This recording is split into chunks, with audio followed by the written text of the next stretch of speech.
ദാതാക്കളുടെ സ്വകാര്യതയുടെ ആവശ്യകതയെ സന്തുലിതമാക്കിക്കൊണ്ട് രാഷ്ട്രീയ ഫണ്ടിംഗിൽ സുതാര്യത വർദ്ധിപ്പിക്കാനുള്ള ശ്രമങ്ങളിലൊന്നാണ് ഇന്ത്യയിലെ ഇലക്ടറൽ ബോണ്ടുകളുടെ കഥ.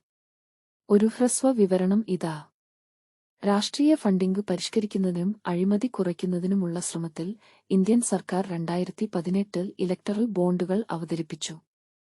വ്യക്തികൾക്കും കോർപ്പറേഷനുകൾക്കും സുതാര്യമായ രീതിയിൽ രാഷ്ട്രീയ പാർട്ടികൾക്ക് സംഭാവന നൽകുന്നതിനുള്ള ഒരു സംവിധാനമായാണ് ഈ ബോണ്ടുകൾ രൂപകൽപ്പന ചെയ്തിരിക്കുന്നത്.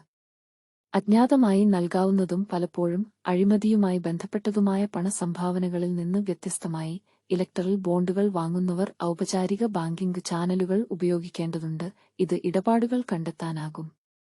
രാഷ്ട്രീയ ഫണ്ടിംഗ് ശുദ്ധീകരിക്കുന്നതിനുള്ള ഒരു ചുവടുവയ്പായിട്ടാണ് ഇലക്ടറൽ ബോണ്ടുകൾ അവതരിപ്പിക്കുന്നത്.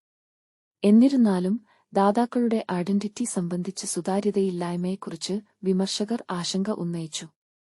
അജ്ഞാതർക്കായി ബോണ്ടുകൾ അനുവദിച്ചതിനാൽ ഉത്തരവാദിത്തമില്ലാതെ രാഷ്ട്രീയ പാർട്ടികളിലേക്ക് കള്ളപ്പണം ഒഴുക്കാൻ അവ ഉപയോഗിക്കുമെന്ന ആശങ്കയുണ്ടായിരുന്നു. ഈ ആശങ്കകൾക്കിടയിലും രാഷ്ട്രീയ ധനസഹായത്തിനുള്ള ഉപാധിയായി ഇലക്ടറൽ ബോണ്ടുകൾ ജനപ്രീതി നേടി. പാർട്ടികളും ദാതാക്കളും അവർക്ക് സൗകര്യപ്രദമാണെന്ന് കണ്ടെത്തി ബോണ്ടുകൾ ഇന്ത്യയിലെ രാഷ്ട്രീയ പാർട്ടികൾക്ക് ധനസഹായത്തിന്റെ ഒരു പ്രധാന ഉറവിടമായി മാറി. എന്നിരുന്നാലും, രാഷ്ട്രീയ ഫണ്ടിംഗിലെ സുതാര്യതയിലും ഉത്തരവാദിത്തത്തിലും അവരുടെ സ്വാധീനത്തെക്കുറിച്ചുള്ള ചോദ്യങ്ങൾ അവശേഷിച്ചു. ഇന്ത്യയിലെ ഇലക്ടറൽ ബോണ്ടുകളുടെ കഥ ഇപ്പോഴും ചുരുളഴിയുകയാണ്. അവയുടെ ഫലപ്രാപ്തിയെക്കുറിച്ചും ജനാധിപത്യത്തിനായുള്ള പ്രത്യാഘാതങ്ങളെക്കുറിച്ചും നടന്നുകൊണ്ടിരിക്കുന്ന സംവാദങ്ങൾ.